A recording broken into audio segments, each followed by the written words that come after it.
Hi, here's a feedback lesson relating to language change, and in particular relating to the 2 Hawaiian Volcano texts. Now, these texts, I think probably some students would find quite difficult to access in a way. And, you know, I get it. I understand that. They aren't necessarily ones that you would immediately want to grab and write about. But like all of these language change pairings, once you start to dig in a little, you'll find that there's masses to say. So the first thing I'd like you to do, please, actually, is to pause the video and to read through the 2 texts carefully, please, from beginning to end, bearing in mind a few things in relation to the genre of the 2 texts. You know that in the summer you are going to be getting, if you're listening to this in 2022, that is, and that's only if you're listening to this in 2022. If you're listening to it in another year, then ignore what I'm about to say. But in the summer of 2022, we have been told that you will be getting a letter.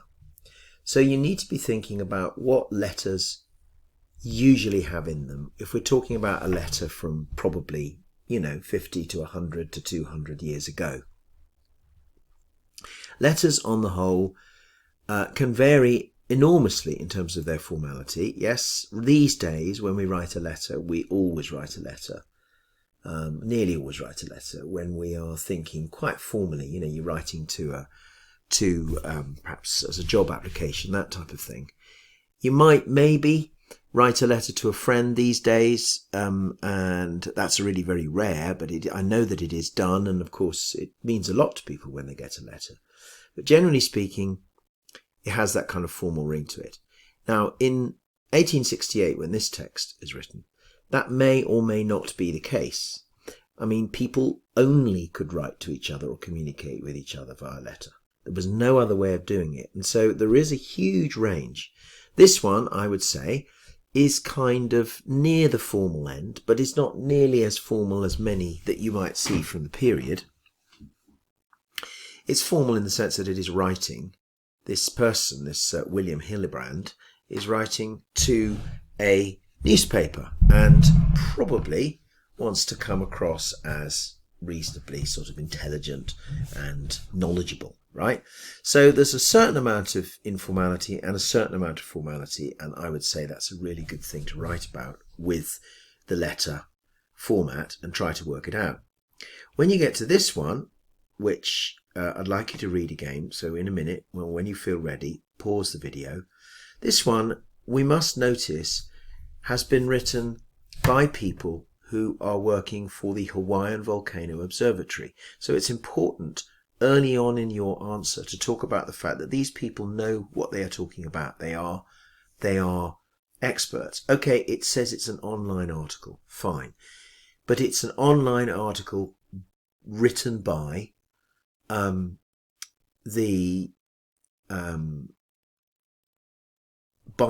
a bunch of experts, okay? And it was produced by the Hawaiian Volcano Observatory. So it's being produced somewhere online, isn't it? And I've just realized that I spelt Hawaiian wrong on my first introductory slide. Apologies for that. So this one, whilst it's you'd think if something online, online stuff can be enormously informal, can't it? Like your average kind of chat conversation you might have online, to something really pretty formal, like any online article, academic article, even Wikipedia. And if you read Wikipedia, it's written in a quite sort of academic register, and so that again you can get that variety. I would say, when I look at this, and this one I think is probably the key distinction between these two, is that this one is less scientific than text D. I think text D has got that feel of experts in it, because you have, of course, earthquake, but you've got words like seismic, you've got words like magnitude, and then a number next to it. and various other things that kind of pepper the thing, then they're not words that we've never come across, you know, like eruption and lava and that kind of thing. But nonetheless, there's a sense in which this language has actually settled, you know, eruptive fissure, this type of thing. And I would definitely be exploring that in my thing. So I think that would be, whereas this is sort of, this is a fairly clever guy, probably, who's just observed something and probably wants the editor of the Hawaiian Gazette to take him seriously, but it's got that slightly more informal feel because it's from one person sort of just saying what they've seen, writing to another, albeit somebody he sort of wants to impress. Those kind of grey areas are really important. All right, well, that's what I would suggest you think about as you pause the video now and read them both through and see what you can get from it. By the way, I'm hoping you've got paper copies of these texts in front of you to do it rather than reading it off the screen. So, assuming you've read it, it's time now to play a little game, if you like. If you could please have the first text, text C, in front of you, and I'm going to give you a kind of quiz, if you like, and the idea is that the slide goes up, you see if you can identify what it is, and then I will give you the answer. So I'll give you enough time each time for you to write it in, or to kind of think about it, say to yourself, okay, it's that, and then I will give you the answer and you can write it in, and I'd like you just to kind of do that. So you need to pause the video perhaps each time where you may feel like giving you enough time. You don't need to pause it. Here we go then. So,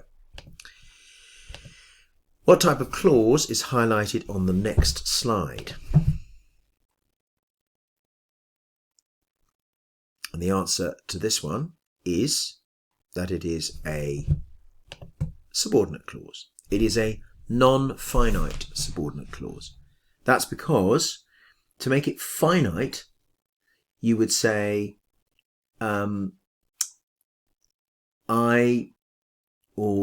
let's talk about a different sentence because it's hard to do it with this one. But if you said something like, while I have been having weird dreams, comma, I have at least been sleeping really well, full stop.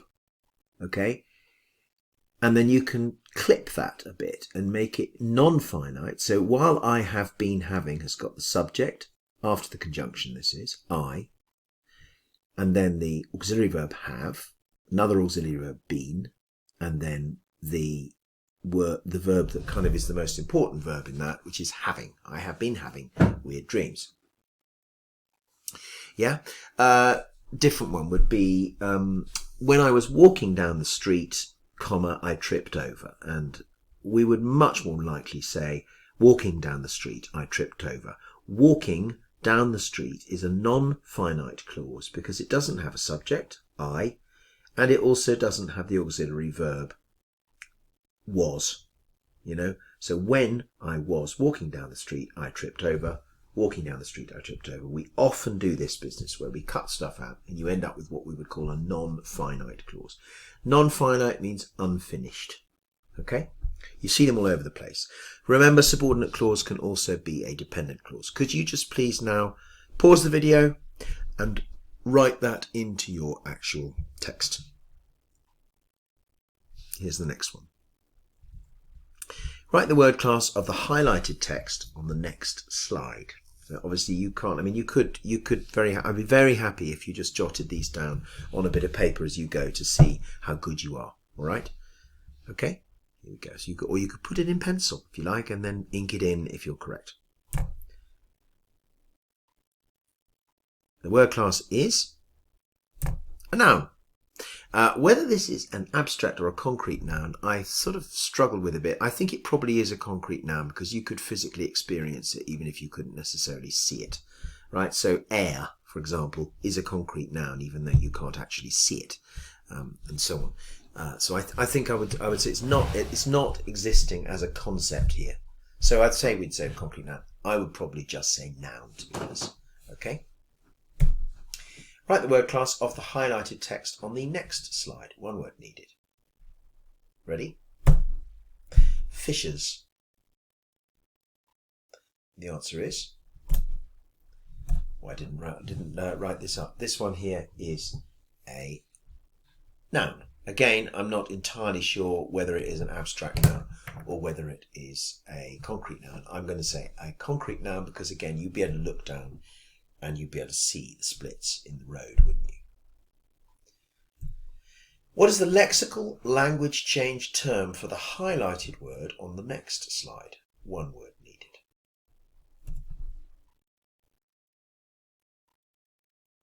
The answer here is a compound. Why is it a compound? Because you've got earth and quake that have been joined together. Now, earthquake is already clearly a word, isn't it, in 1868. And so that's kind of quite interesting. I would say, well, that compound has been made and created, goodness knows when. But there are lots of compounds in the more modern text that I don't think necessarily would have existed in 1868. So there we are, just a little bit of kind of, just thinking a little bit of detail there. All right. So as you can see on the screen now, I've actually highlighted some of the lexis that you will find in the two texts. And primarily I've highlighted in pink things that are relating directly to the earthquake and its effects, okay, which obviously is what the things around. I haven't highlighted every single noun because that would be ridiculous, but it gives you an idea. So you can see earthquake appearing a lot on the left there. You can see words like convulsions, crater, mud flow, lava stream. There's the word fissures has appeared.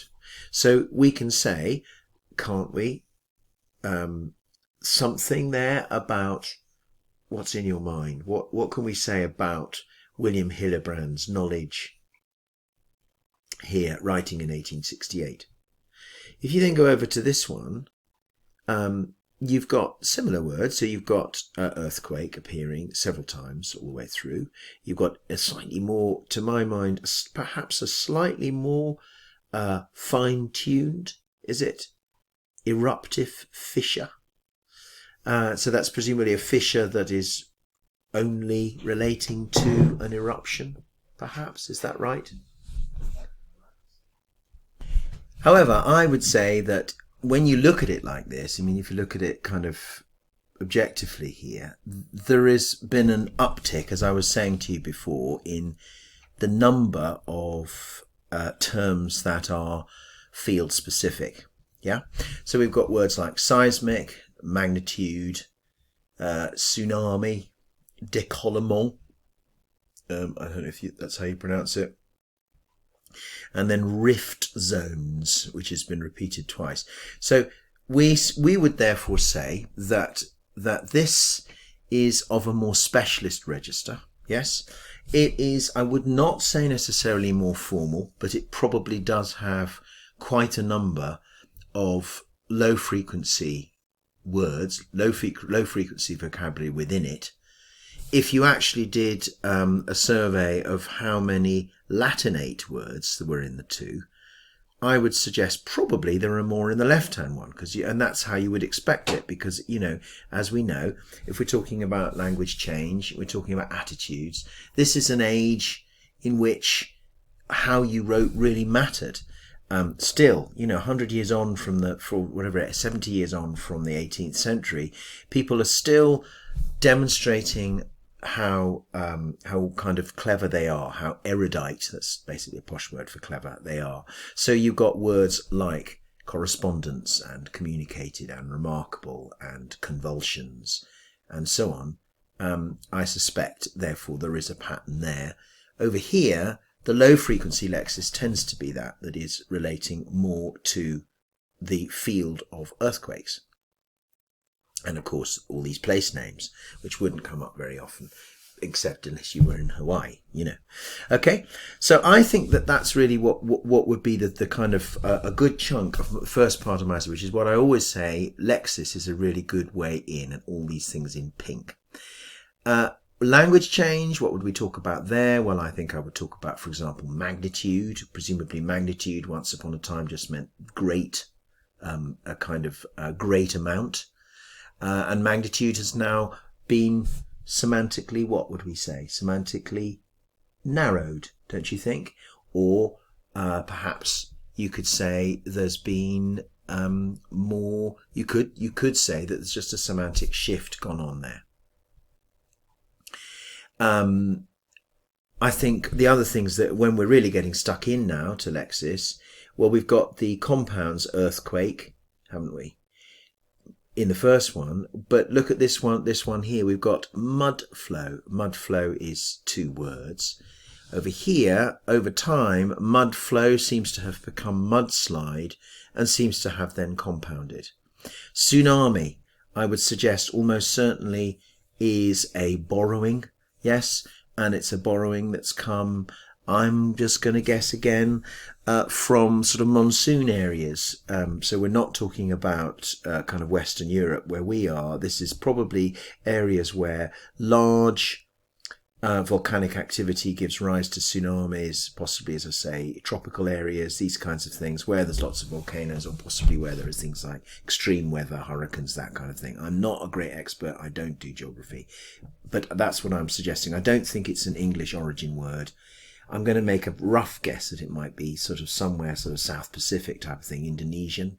I don't know. That would be my thing. We don't have, to my knowledge, anywhere in English a TS. Yes, I mean from Germanic or French words, you would never get a TS beginning, a word beginning. So because you've got army, tsunami, the T is actually silent. I can't think of any words beginning with a silent T in English, but I may be wrong. And then you've got décollement, which a lot of you talked about, which it comes from the verb. So it's somebody talked about this in one of their answers, this idea of it being a process of affixation going on here, a décollement being something come from décoller, but it's still in the French. So this would be a French borrowing that has now worked its way into a very specific area. And I think you can say we know that French Latinate, sort of words that have, I mean, I have no idea, but I suspect whilst it's come from French, it may have also had originally a Latin origin. Yeah, that kind of thing. What else would I talk about? I might talk about highway. That's a great one. A highway, presumably 20th century, I suspect. Highway 11. Yes, it's 20th century again. That's a compounding, and it's all to do with kind of modern transport and so on. All right, so you can do all those things, and I think the only thing I would then want to maybe do here, and some of you were talking about this, perpendicular. I would suggest perpendicular now is a word that I would almost certainly only use if I were doing something like maths or geometry, you know, that kind of thing. I don't think it would be very likely to be used in this context, remain as perpendicular as they were before. What would we say now? You know, upright, something like that. So how would we then turn this into a good piece of writing? Something nice and controlled and contained. Well, that's what I'd like you to have a go at now. Okay, so I'd like you to pause the video and have a go at writing something that would be nice and focused and constrained. And I will do the same thing, as it were. In fact, I'm going to be doing it right now in real time. I'm going to pause the video and I'm going to write it for about 5 minutes, and then I'm going to pick up the video again. All right, but obviously for you, it'll only be a couple of seconds of video time. But if you pause it, give yourself about 10 minutes to have a go at a lexical approach. And can I ask you also to have a go at an introduction before you begin, so that you know where you're going, and make sure that introduction is not waffly, is not repeating what's up here in the 2 blurbs. Yes, not just repeating what text C is, an extract from, that kind of stuff. What exactly, that kind of stuff we talked about levels of formality, but levels of specialism and all of that. Okay? Talk to you again in a minute. So just to update you, this is my scrawly writing here. While both these texts are informing their readers about the Great Cow earthquake, the letter format of C, by an eyewitness gives it a more tailored quality aimed at local readers, whereas text D is an online article by experts, has a sense of knowledgeable geologists writing for a self-selecting, interested audience.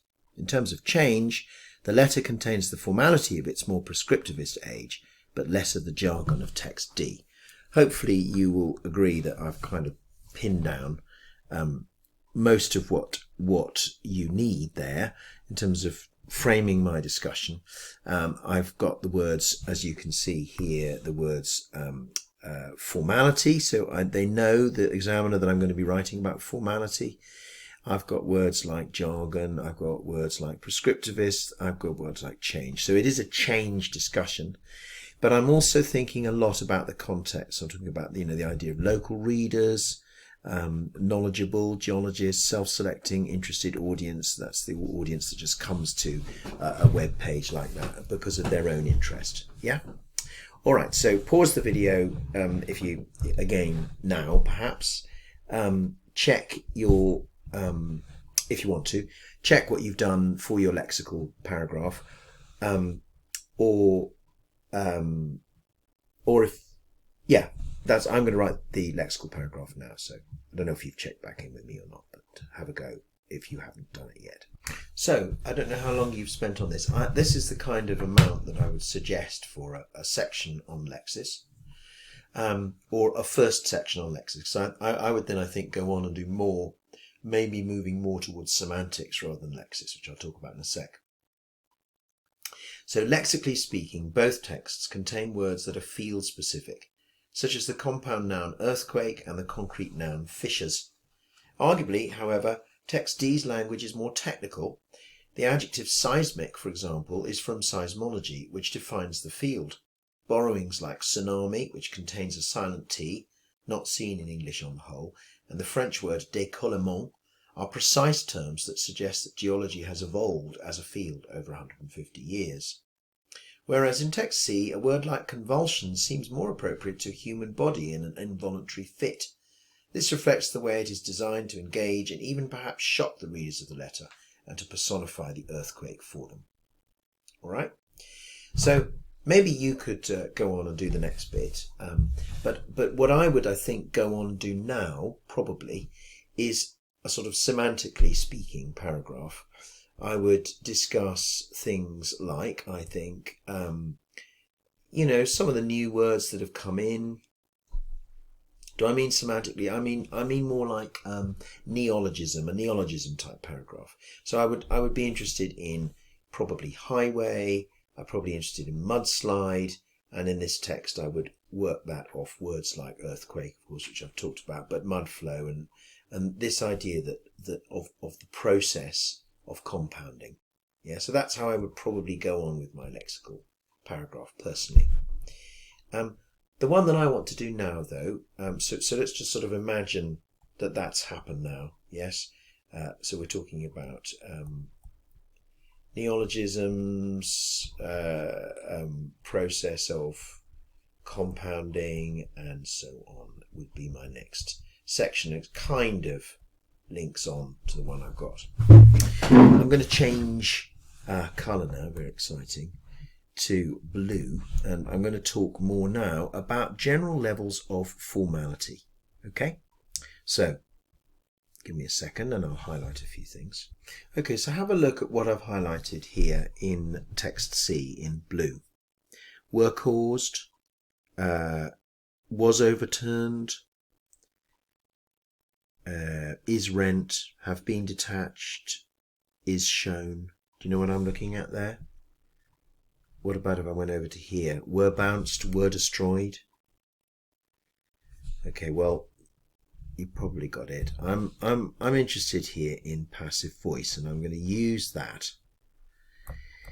because I think it's quite interesting. Do you notice, and I'm pretty sure I'm right here, that there is more of it in this text? And I think there are a number of reasons for it. So I'm now going to do, or I would do here, I think, a really juicy little paragraph looking at passive voice and then linking that to levels of formality within the text, but also going a bit further and thinking about some sort of more positive reasons why the passive voice is used.